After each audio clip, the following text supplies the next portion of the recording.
The Go Radio Business Show with Trywire.com. So, Willie, another week, another dollar. And nothing's happened this week, Sam. Nothing's happened this week. There's been plenty in politics, but we're going to leave that to Bernard Ponsonby. Correct. He's the expert. And the Go Radio Politics Show. Yes. Is that working out okay, Willie? It seems to be going great. It's getting a great following. Fantastic. I think there's at least 3 people listening to it. Bernard's very, very good. So I'm going to add up on a fourth. So I want to start this week by, there's been another Lord Stuart Rose. Yes. Now, for those of the listeners and viewers who don't know Stuart, ex-boss of M&S, ex-boss of Asda, ex-boss of Ocado. So he's got good business experience. Big beast from the retail industry. Big beast, I would say. Friend of mine, don't know if a friend of yours, Tory Peer. I've met Stuart a couple of times. Actually, had a meeting with him when he was chairman of Asda. So, okay. So, Tory Peer, I thought you might have bumped into him in the tea room at the House of Lords. But anyway. Funny, I haven't seen him there a lot. No, okay. Well, maybe we better check his expenses. But anyway, we won't talk about that. So, Stuart has been going on this week. He is very worried. He said the UK stands on the edge of a crisis. Mm-hmm. He's worried about growth. He's obviously worried about the Labour government, and they say they want growth, but their actions are anti-growth, in his opinion. And he's worried about the employment rights bill that's going through the House of Commons just now. I believe it's been to the House of Lords, and the House of Lords made plenty of amendments. Keir Starmer's saying, I'm ignoring all that. I'm just going to push it through.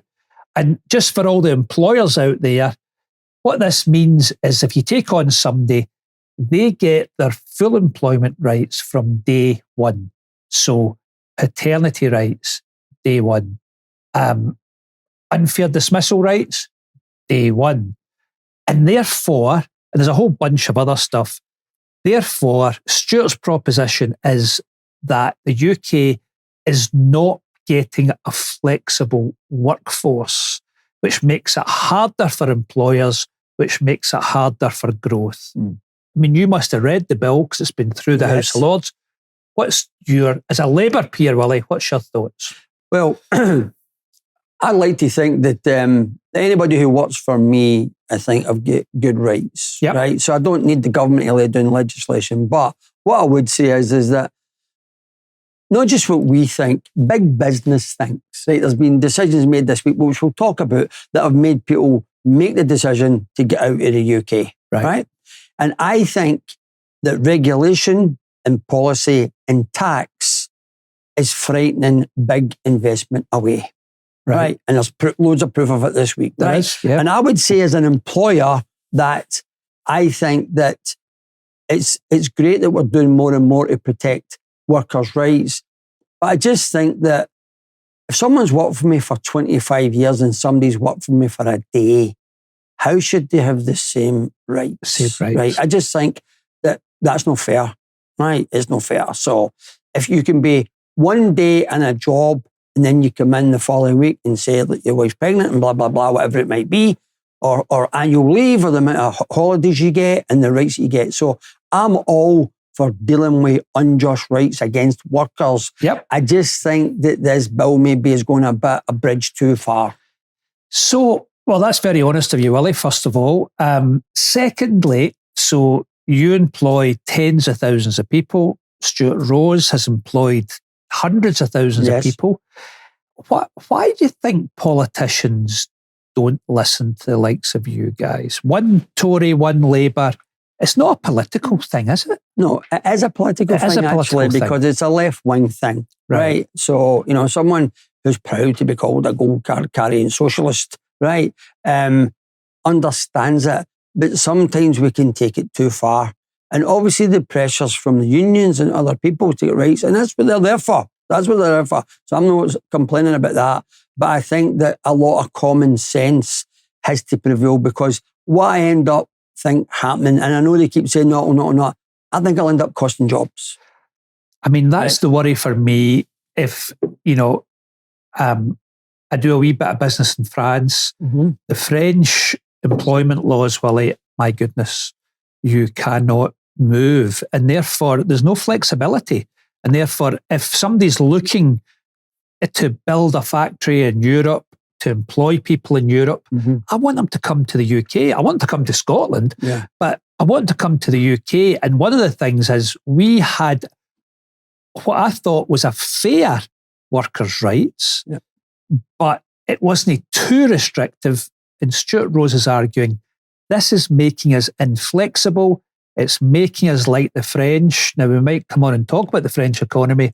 They've got other things to worry about. But the other thing I read in conjunction with this, Willie, is if this employment rights bill goes through, day one, you've got sick pay rights of anybody who's been with you for 25 years. Yes. The sick days being taken by the UK workforce is at a 15-year high. Yeah. So people are taking it as an entitlement now. Yes. Not like, if you're ill, you can have time off and get paid, fine. Yeah.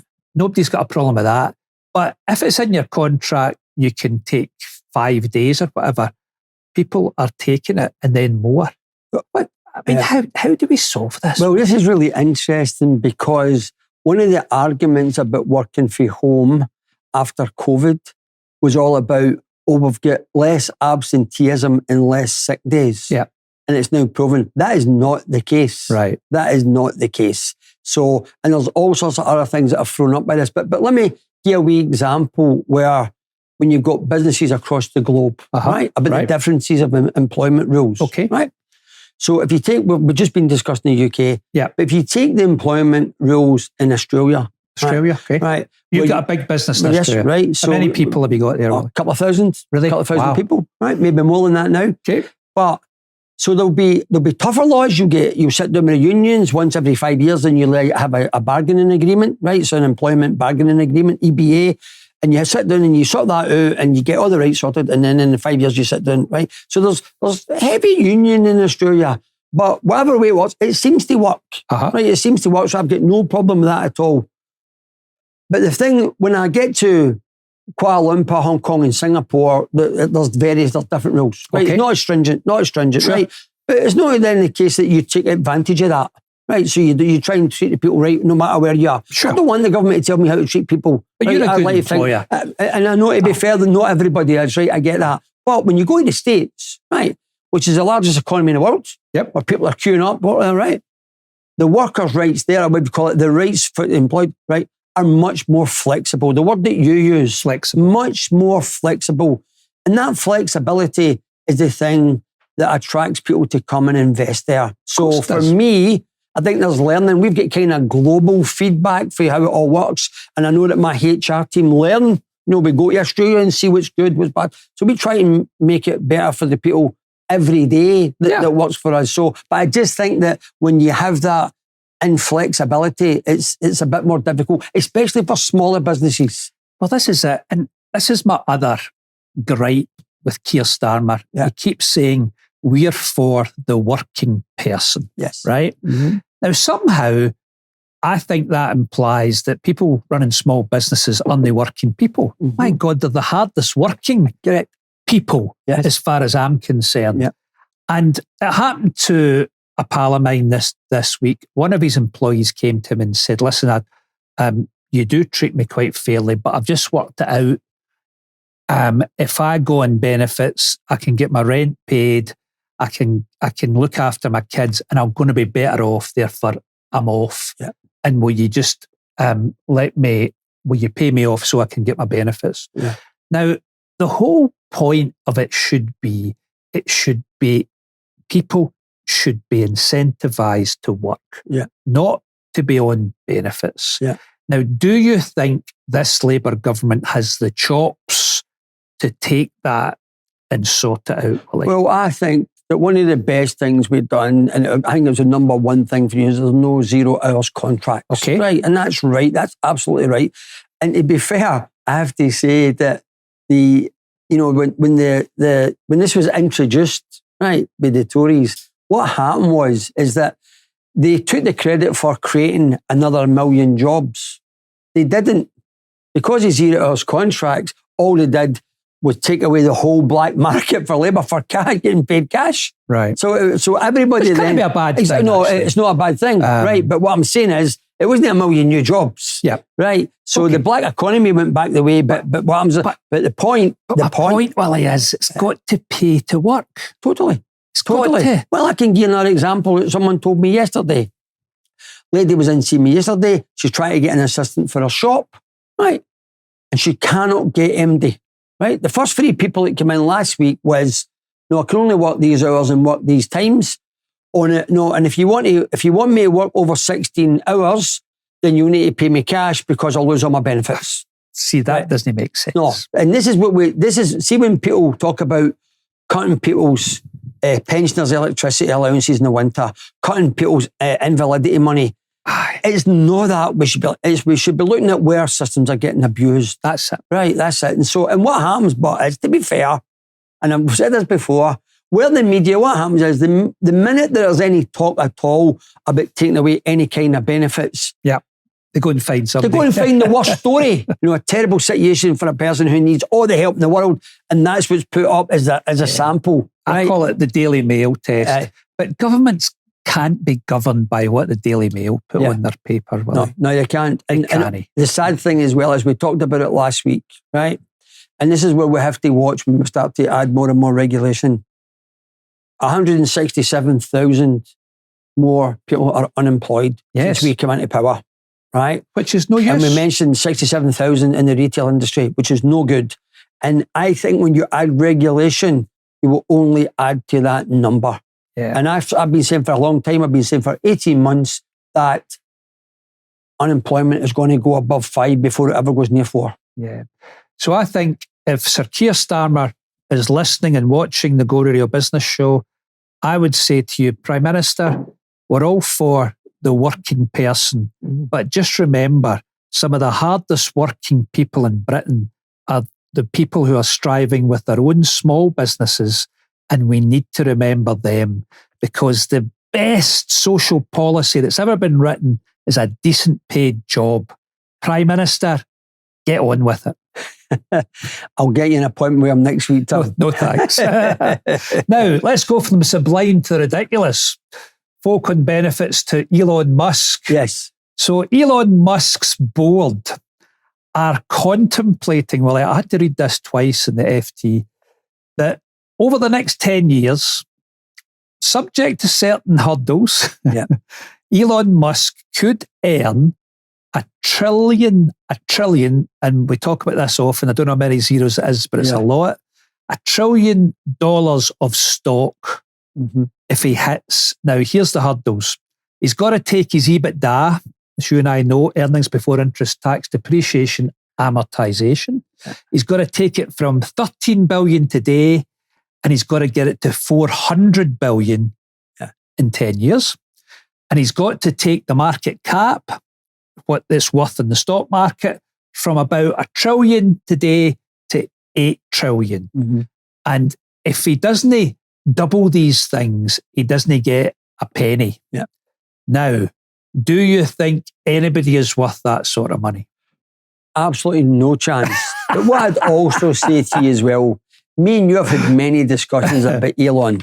And one thing that we all agree about is that he is a flawed genius. Yes. Right? And he's proved as all geniuses he's proved it more and more over the last few months.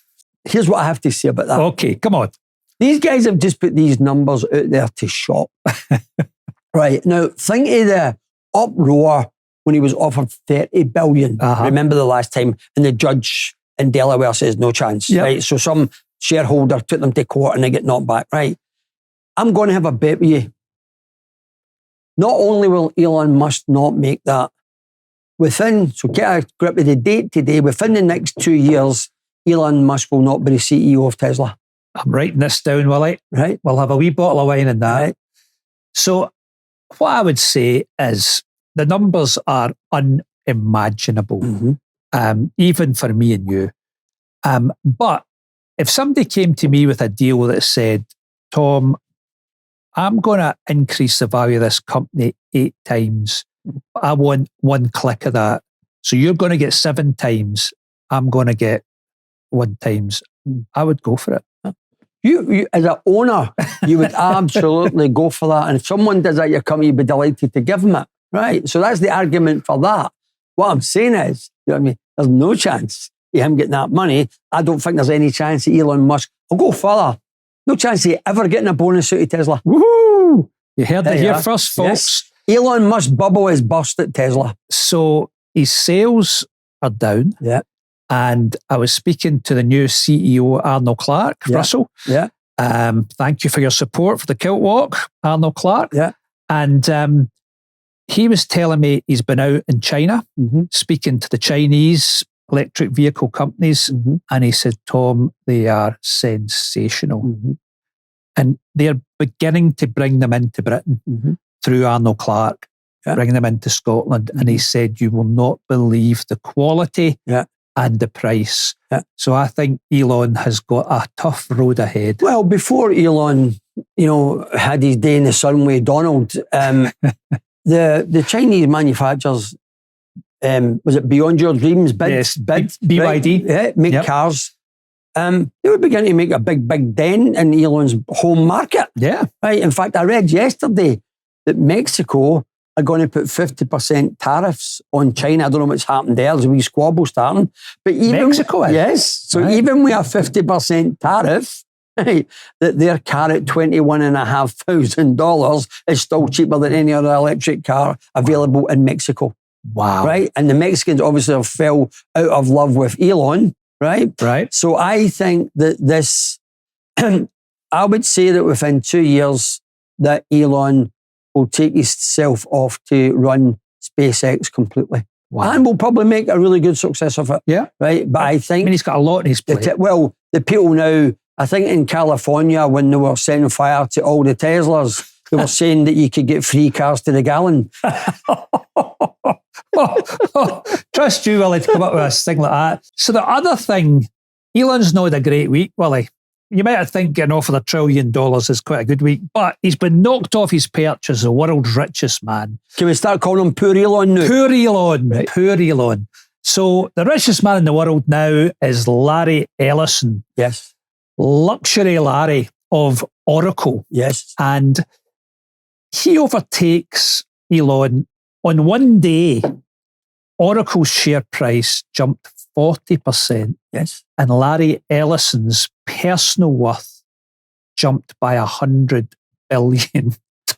Unbelievable. To $393 billion. Yes. But in one day, his own personal wealth went up $100 billion. So let me tell you that day I was watching Bloomberg, right? And every 5 minutes they said it started off at 36%, and it was like 70 billion to go, and 5 minutes later, it's now 72. Later it's 78. Honest to God, it was like watching deadline day in the transfer window. Wow! But for those of you who don't know who Larry Ellison is, he was born in Chicago, but he was adopted. By his biological mum's aunt. And he was brought up with foster parents, basically. And he dropped out of university. He didn't finish a university degree. And he ended up going over to California and getting into the tech industry, Willie. And then him and two mates started Oracle in 1977, of all places. He actually stepped down as a CEO in 2014 and took the title of chairman or chief technology officer. He also owns a big stake in Tesla. So he's a big pals with Elon. He also owns an island in Hawaii, as you would if you were worth $393 billion. But yes, Larry Ellison is now the richest man in the world, and it's not Elon. So let me tell you, I've met Larry Ellison. You have? Yes. Wow. Yes. I'm not going to name drop Tony Blair. Right? A wee conference. I'll just pick that off the floor. But what I will say to you is that for all the people who say, another rich guy and let's tax the rich, he does some amount of good. He does. He puts money into charities. He really puts money into research. He does also, he tries to make his money work for the good of the people. So, good guy, Larry Ellis, right? Yeah. Like I said that about Elon Musk. Well, he's got time yet. I think he'll get there. I think he's got any money left. I hope he gets there. So, let's stick with America.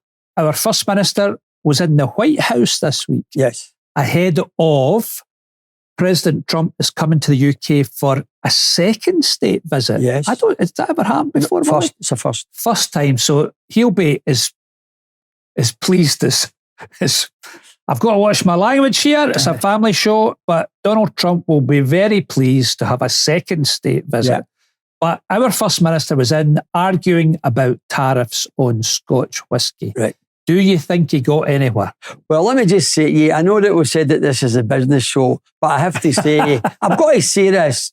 This was a brilliant bit of politicking by John Swinney. Wow. Right. Wow. So Trump comes over here, his golf course, the First Minister is there. He meets him the next minute, 2 weeks. So something was arranged, give us 10 minutes. Even when he got there, they didn't know if he was going to get to the White House or in the Oval Office. So pulling that stunt off, but I've got to say, when I watched the TV last night, when they were asking the First Minister about his trip, he was trying in a nice way to say, well, the UK weren't doing enough, so I had to do my bit. And he looked a bit nervous about trying to say that.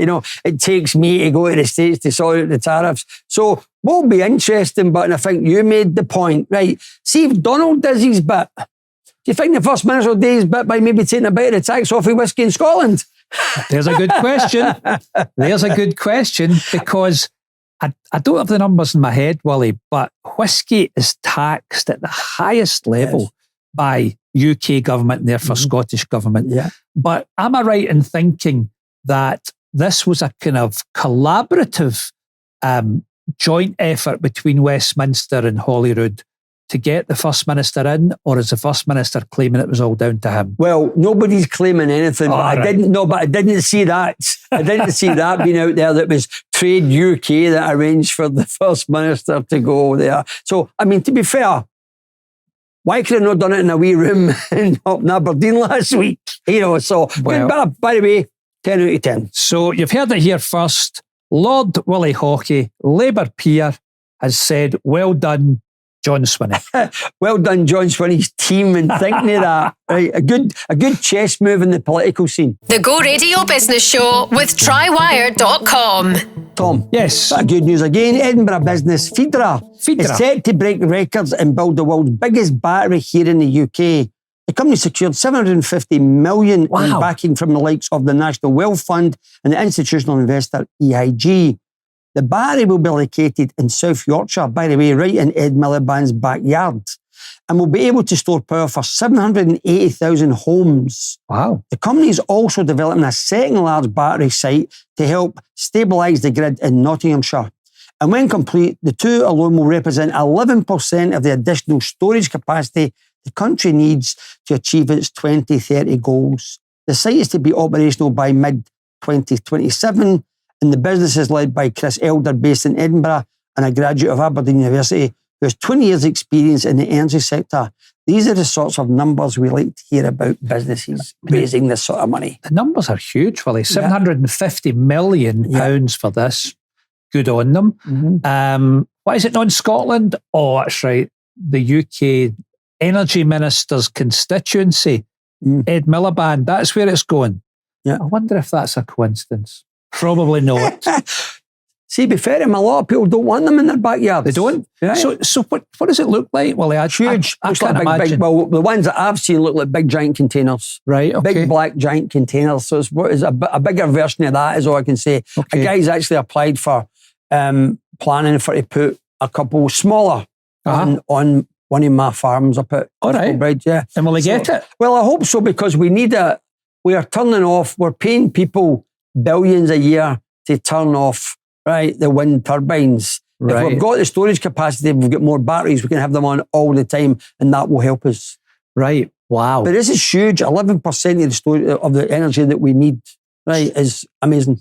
Brilliant. And listen, more fundraising like that, Willie. But let's hope the next ones are going to get built in Scotland. Let's hope they're built in Scotland. That's what we hope. So on that theme, and we mentioned it the chat last week about hydrogen, a Glasgow University spin-out has secured significant early-stage investment from green energy Ecotricity. Clyde Hydrogen think that they've solved one of the major problems in relation to hydrogen, and that's the amount of energy required to produce it. Right. The power to production ratio often means that hydrogen is not the most efficient use of green electricity. A new technology from the company uses a liquid mediator to improve efficiency and also durability of the system. If successful, it could be a big leap forward in green hydrogen production. The Scottish business has secured the backing of a well-known Ecotricity founder, Dale Vincent. Dale Vince, yes. Wow. So is this what they call a game changer, Willie? Well, I think the proof will be in the pudding, but they certainly say that it could be. That is the problem with hydrogen. I know that. It's the cost to produce it. Right. So if someone has found a way around that and we can get it, we heard last week about, obviously it's going to be in a mix with gas. Yep. So I think, me and you have said it, there's going to be a blend of things that we need as we get into full transition away from fossil fuels. And I think if they can solve this problem with hydrogen, it certainly will be one of the things that will be used. Well, good luck to them. Glasgow University spin out. Wow. Fantastic. I think the gas suppliers, I think Centrica and British Gas, I think will be pinning a lot of their hopes in that hydrogen may be the thing for the future. I know the founder of JCB, Anthony Bamford, Lord Bamford. I know him well. His family have been looking at hydrogen quite seriously, Willie, putting a lot of their own money into it. Yeah, his son's developed a whole business on it, yeah. He's no daft. No, he knows how to build a successful business. So, good luck. We'll watch this space. Watch this space. What else is happening, Willie? Let's talk about a company we've talked about quite a bit in the show over the years, the Wood Group. Right. Oh dear, yes. So it's a bit sad to see that another Scottish company, it's a bit of a tale of woe. They've recently been sold to Dubai-based Sidara for a fraction of its former value. Right, the business was sold effectively for a value of £242 million. Wow, which is a far cry from the former valuation of £1.6 billion. Right, as recently as 2023. It's hard to pinpoint exactly what led to the demise of the once mighty Scottish engineering giant. But experts say it was a combination of excess debt used to fund an acquisition. Wasn't he? You didn't keep the guy that built the business. Well, Ian Wood must be greeting, Willie.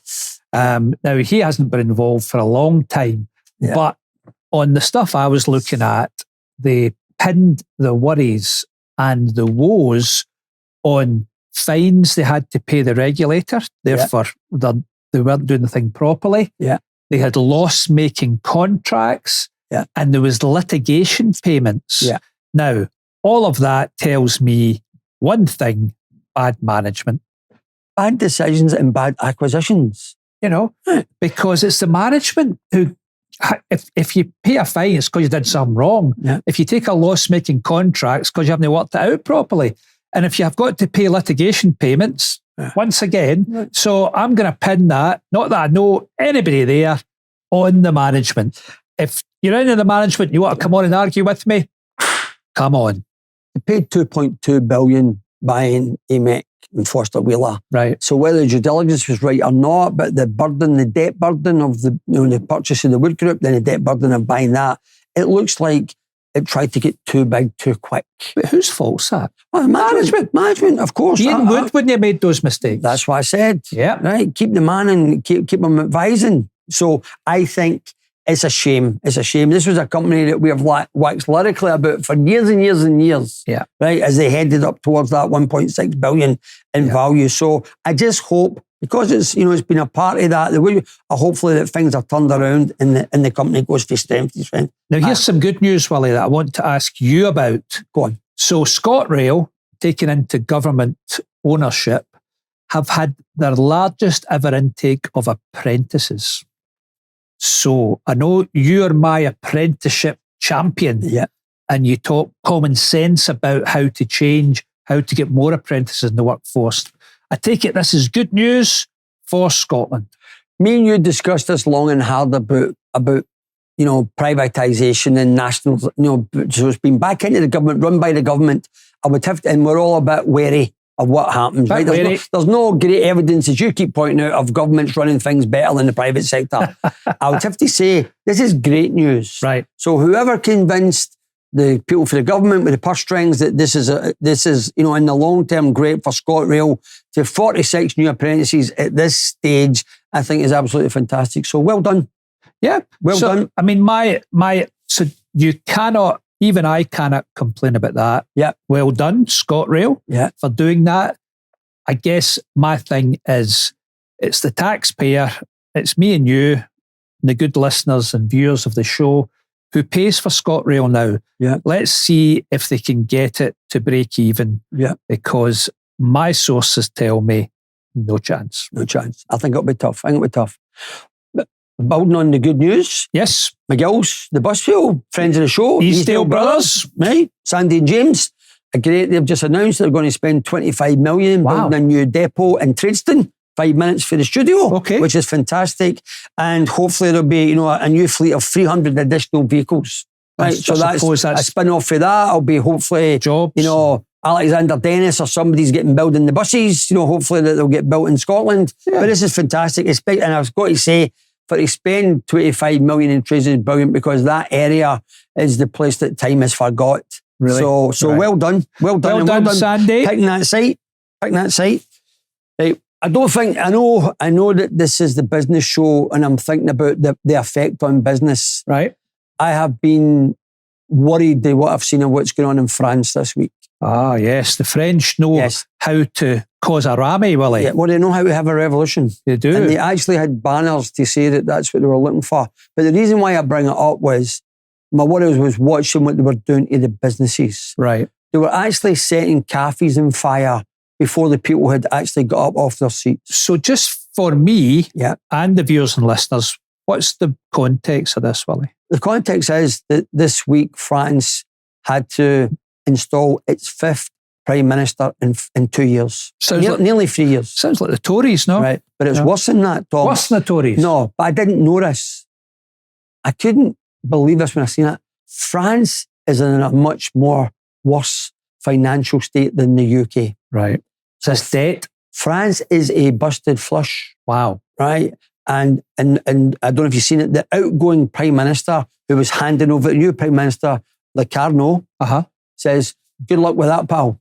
So he's quite glad he's going. Here is a poison chalice for you. So have they borrowed too much money, Willie, and they can't service the debt? It's unbelievable. The rate of the debt. When I seen the chart, is it worse than us? Worse than us. Wow. Worse than us. Right? Wow. Much worse than us. And worse than anybody in Europe. So will there be contagion across the pond here, Willie, do you think? Do you think the lenders of this debt will go, hang on, we didn't think a sovereign nation could get into trouble. France has, maybe UK's next. Is that how the dominoes fall? It's funny you say that and using the word contagion. This is what concerned me because of the power of social media now, when people in the UK and probably in Germany who's heading towards the same place in relation to debt, see what the French are capable of doing in the streets, I am concerned. At a time when we're talking about what's happening at the moment with asylum seekers, and I have, unfortunately, I've used the phrase in the show a few times about anarchy. I think they're not far away in France from heading to that. And if it happens there, people might say, Tom, there was people with banners at it this week calling for revolution, right? Thousands and thousands of people on the streets in Paris. And I think that the fallout for that could be huge. Again, the point you're making about the contagion, the other people look at that, a huge amount of investment in France comes from the States, like every other country in the world. Do they say, hold on a minute, wait a minute, we're not going to invest there? It looks, a bit of a tinderbox. I just think watching those pictures coming from Paris this week was terrifying. Well, it'll be au revoir for me and au revoir for you. Well, having a daughter-in-law that's French and 3 grandkids that are half French, right? I've got an interest. Oh, dear, Willie. I think that this is a real problem. Well. On that. You're going to cheer up the listeners? No. Unfortunately, I'm not. So, obviously, we've read this week that Jim Ratcliffe has declared that he's not going to invest in the UK. Okay. Now, a lot of people might say, good riddance. Well. Right. But it's huge that any Oyster company that size has decided now they're not spending any more money in the UK. It'll be interesting to see how he gets on now with his conversation about trying to get 400 million off the government to build a new Old Trafford. For Man United, right? See how he gets on with that. Good luck with that one, Jim. But what makes it more worrying is that in the back of that, Maersk, who are a very reputable company. Right, that's the big pharmaceuticals business. Yeah, huge American, families. Maersk have decided this week that they're pulling the plug on £1 billion investment. Wow. Right, in the UK. That was going to be built King's Cross. Yes, right. But great jobs. But what's worse is, Tom, it was in research. Wow. Right. So this is a double whammy. And this is something that we have to look at. And it was funny. I seen someone who you know on Bloomberg this morning, John Caldwell. Okay. Right. Who has set up he does a bit like what you're doing. He set up all these researchers to find out what's wrong. Okay. How can we attract businesses into the UK? And he was saying that the biggest thing that's coming back to him is that the UK now is not competitive. It's not investable. Yes. Now, do you think the powers that be in government ever listen to that? Because, I mean, £1 billion saying we're not investing it in the UK. Yeah. High quality jobs, research jobs, and that's on the back of AstraZeneca, another global pharmaceutical business pulling out. Mm-hmm. As well, and saying UK is not investable. Does anybody in government listen, or are they tone deaf? I think all these indicators now, the research being done by John, feeding that into the government, obviously the facts that people are pulling out. I think I said to you last week, I couldn't believe it last week when the new guy who's been appointed as the joint co-leader of the Greens said this week, the problem isn't with all the migrant boats arriving, it's all the private jets. My God, I'd like to have a conversation with him.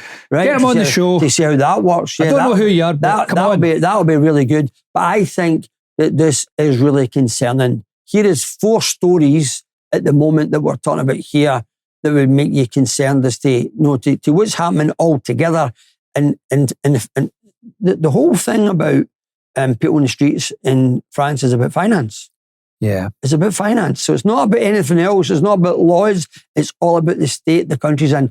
The people there are finding it tough. Like we've mentioned in weeks gone by, there's people here who for decades now never worried about their electricity bill coming or their rates bill coming now. People in the middle class, we know, all terrified that, that everything's now beyond their budget. So I think, and John Caldwell was making this point this morning, we make it every week. What we need to do here is grow the economy, get better jobs, produce more money, or we're in a race to the bottom here. And make work pay. Yes. Don't have people saying, oh, I can't do that because my benefits will get cut, therefore you need to pay me cash. Yeah. That's going back to the dark old days, under the mattress money. Yeah. And so, listen, people might listen to this show and think we want Keir Starmer to fail. I don't want Keir Starmer to fail. No. I want John Swinney, Keir Starmer to succeed, because then the UK and Scotland succeed. Yeah. But there are some big lessons here. Yes. And as I said last week, there's a chance here in Scotland to go a different direction, to listen to business, to make it a place that is investable. Yeah. Come to Scotland. Look what Ireland's done. Look what Singapore's done. I've given the government all of these reports. And I tell you what, I get ignored and I'm fed up. Right. But the thing about it is, and you're dead right? So some of the things that we've been saying as far back as 18 months, take what we've been saying about build to rent. Right. Yep. You'll be making the point. You made the point a couple of weeks ago about people who have not invested hundreds of millions. Yeah. So if they want it, so if it's debatable, right, if they wanted proof, there's this week, there is the proof, there is the facts, right, that there is less houses now for rent than there's ever been. There is absolutely proof now that landlords are selling up. So the amount of houses for let now is at the lowest number it's ever been. And I'll tell you, that's frightening. And can you believe that in May 24, the Scottish Government announced a housing crisis? Yeah. And what have we done about it? No. Nothing that I can see. No. If you and I had a crisis in our business, we'd be on it every minute of every day of every week until we solved it. But the thing that we mentioned last week, we'll mention it again, is that the point you make, we don't have any politicians telling us anything about any ideas how to get out of this rut. No. Right? But there are plenty of ideas. You've got them, I've got them. Yeah. You know.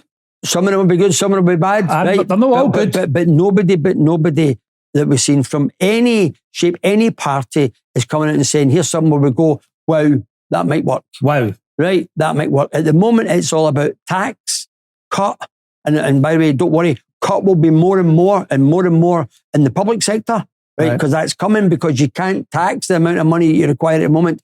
We mentioned last week if the local authorities are in 21 billion of debt, why are we not having people say this could be a Cobra meeting? Right, somebody should be in a bunker in Holyrood saying, hold on a minute, right, when are we going to come out and declare we're bankrupt? Or what are we going to do about it? Is there a Scottish equivalent of Cobra, Willie? We'll need to come up with, next week, I'll come up with an acronym for what it'll be. If anybody's got any ideas, right, for financial ideas. Not a war cabinet to fix housing. A broke cabinet, I think. So can we finish on a high note? I'm not sure about that.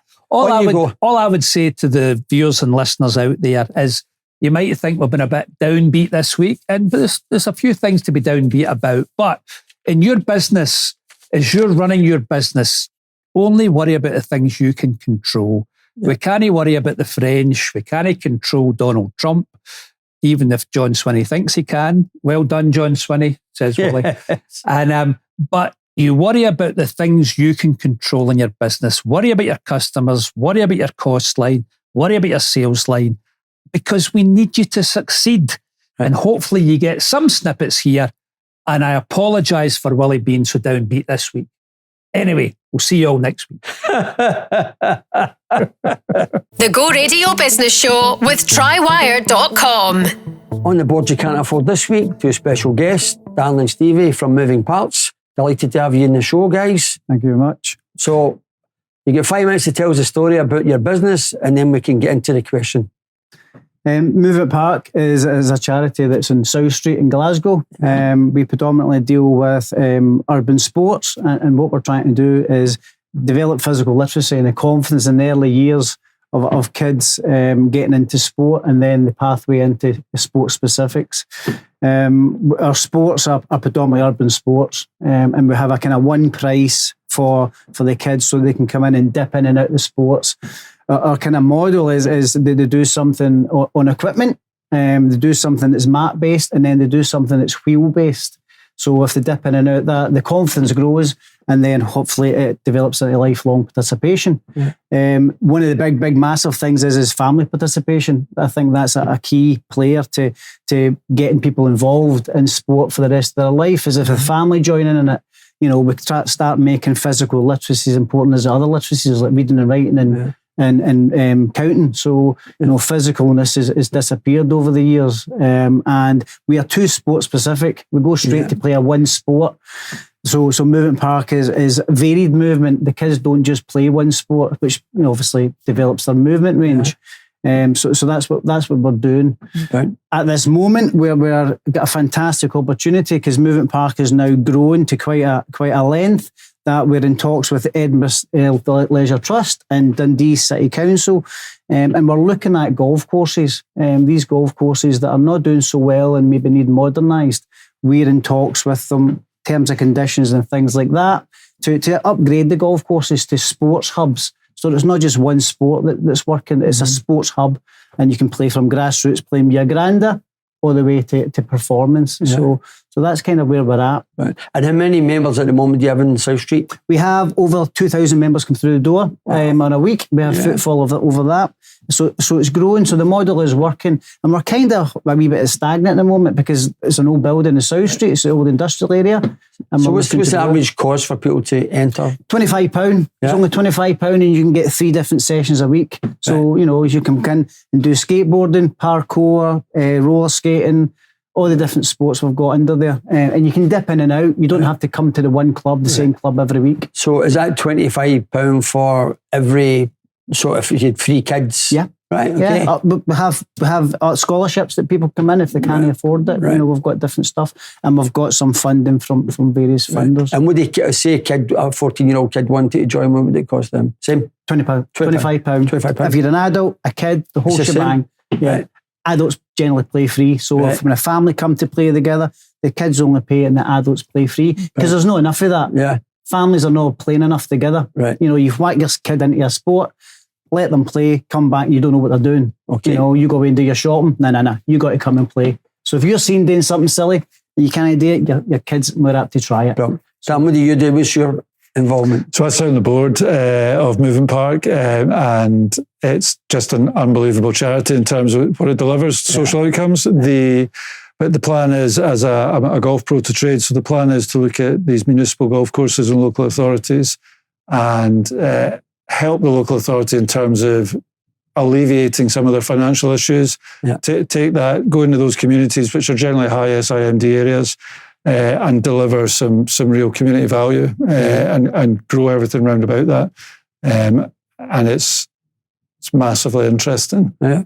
So I take it, Stevie's arguing about we should chop this golf course up. You're saying, no, we should keep it. No. So I'm a huge advocate of time pressures and all the other things that are going on at the moment in golf. So the massive footprint that you've got for an 18-hole golf course is quite exclusive, and all the perceptions of golf and what have you are all there for a reason. So to try and develop loops of 3 holes, 6 holes, 9 holes, for instance, up at Caird Park in Dundee, it's a 27-hole complex, but we'd be looking to cut that down quite substantially and put in other bits and pieces that are more fun and engaging. Yeah, good idea. So what is your question for the board you can't afford? Our question to the board that can't afford is we've got this so much interest with the councils, with other business leaders out there, is how do we capture that first anchor funder? So you're a charity. Yes. Right. Yeah. So the good thing is that will go for you and it will go against you. Yes. Right. So you won't get anybody who's going to invest who's looking for a return. Right. So what you're looking for is, basically donators, not investors. Yes. Right. And I think that you're reaching out to people with a social conscience. I think run about locally, wherever you are.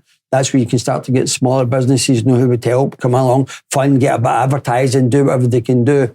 The problem is when you start up a charity, it's very difficult to attract funders unless you get the normal route through government, through local authority. You have to pull at the heartstrings of business where they look at this as part of their ESG. So, but if you get some companies involved, what would be a good idea is like with a facility you've got, it sounds as though it might be good for a corporate night out. Right, so if you've got rock climbing or whatever you've got within your facility, it'd be trying to attract some of these bigger companies, E&Y, the Royal, whoever it may be, to get them to come along, use the facility, and explain your story to them, and then try and see if that would be something that they're willing to. All these big companies now are all trying to give something back.